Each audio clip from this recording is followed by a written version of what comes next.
আলু গাছগুলো দেখেন কত বড় হয়েছে আমার।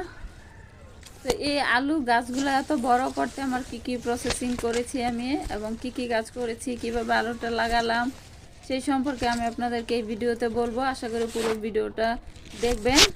তো চলেন শুরু করা যাক আমার এই ভিডিওটা।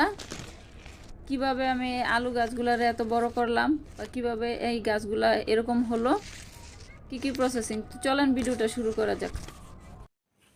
আসসালামু আলাইকুম এভরিওয়ান, গ্রামীণ জীবনে আপনাদের সকলকে স্বাগতম। তো আমি এখানে আলু নিয়েছি, আলু শিকড় গজানো আলু। এই শিকড় গজানো আলুগুলোকে কেটে কেটে নিয়েছি, কারণ যতটুকুর মধ্যে শিকড় গজিয়েছে অতটুকুই ঠিক আমি লাগাবো। তো সে কারণে এভাবে কেটে কেটে নিয়েছি। তো চলেন আমি আলু লাগাই আর আপনারা দেখেন। এক হাতে ভিডিও করছি আর এক হাতে আলুটা মাটির মধ্যে লাগাচ্ছি, এজন্য একটু অসুবিধা হচ্ছে।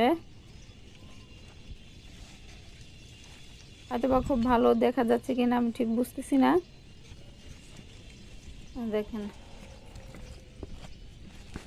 আলুগুলোকে মাটির মধ্যে গুজে গুজে দিচ্ছি।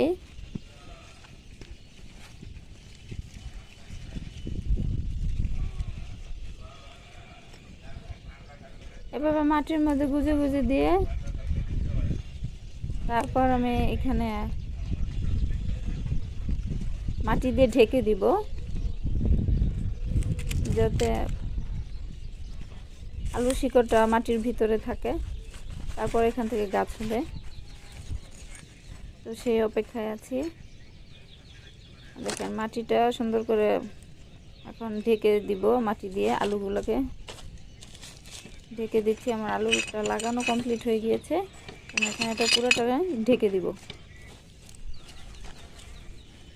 আসলে কৃষির সাথে নিজেকে জড়িয়ে আমার ভীষণ ভালো লাগে, সময়ও খুব ভালো কাটে। ফসল মানে যখন পাই তখন ভীষণ ভালো লাগে, ভীষণ ভালো লাগে।